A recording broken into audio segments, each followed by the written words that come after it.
The windstorm took down a lot of trees in our city's urban forest. Do you have sort of a guess on how many city trees we've lost and what we can where that puts us as far as our goals for our urban forest?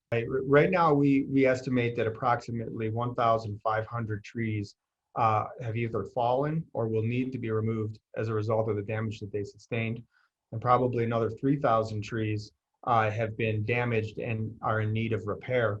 Um, there's no sugarcoating it that this has set back our growth of our urban forest that we were really poised to enjoy over the next couple of years. But with something like this comes an opportunity to strengthen our urban forest through sound planting practices and good species selection. We have crews working in parks and in our neighborhood streets, and the dangers are everywhere at this point. There are lots of broken limbs in trees that may be hard to see. There are also trees that are still standing but have become structurally unstable. And then there are trees that have fallen that can shift. Dangers are everywhere. The arborists and other professionals that we have working on this problem are equipped and experienced to deal with those dangers. But there's a huge concern that the public recognize that these can be unsafe areas right now, and that the best thing to do is to stay away from trees that are on the ground and pay attention to trees that are still standing, to make sure that you don't park your car underneath a tree that has a limb that could break, and that you don't linger under trees. I mean, we love the shade, but now is not a time to spend a lot of time beneath trees unless you have a really good certainty that there's nothing broken up there that could fall. When we're talking in the neighborhood of 3,000 or so trees that need mitigative pruning, that's around the number of trees that we're pruning in a given year. And when we're talking about 1,500 trees that are going to be lost or have been lost, that's 150% of the trees that we've been removing over the course of a year. So this is a heck of a lot of work that has resulted from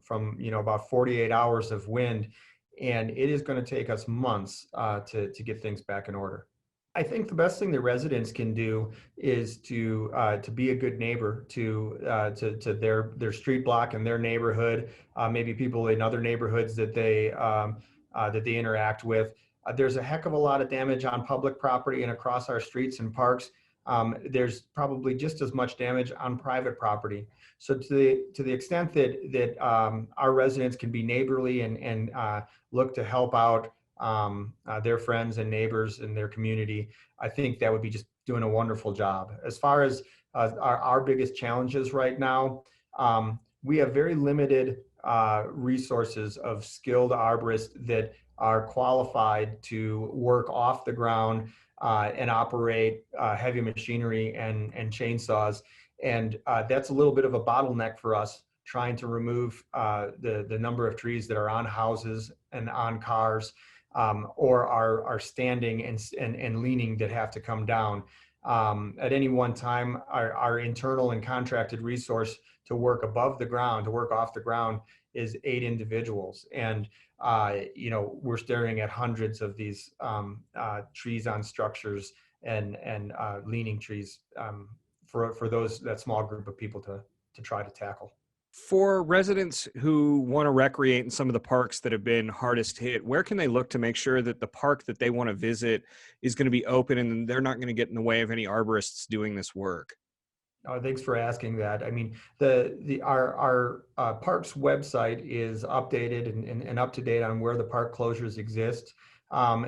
People who are traveling to some of their favorite parks will find that the entrances are barricaded in some instances, and we would really request that our residents respect that our desire to keep them out of these parks that are just not safe yet.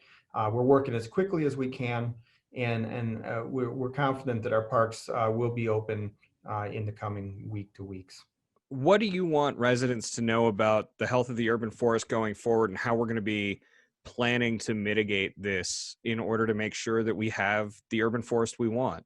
That's my favorite question so far. I mean, the good news that I would tell to our residents is that we have a vast urban forest. We had it before this, and we still have it now.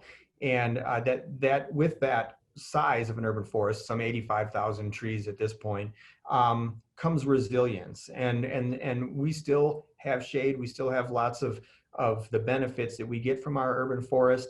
And this is a very natural event. And the difference between a wind event like this or a fire event destroying forests, in the mountains or in a natural forested area, and the wind event that happened to our urban forest, is that people play a much larger role in making sure that that forest recovers. And the Urban Forestry Division, as well as the city as a whole, is very committed to mobilizing our residents and our teams throughout the city to make sure we're planting more trees than ever before. And that's all we have to do to recover from this.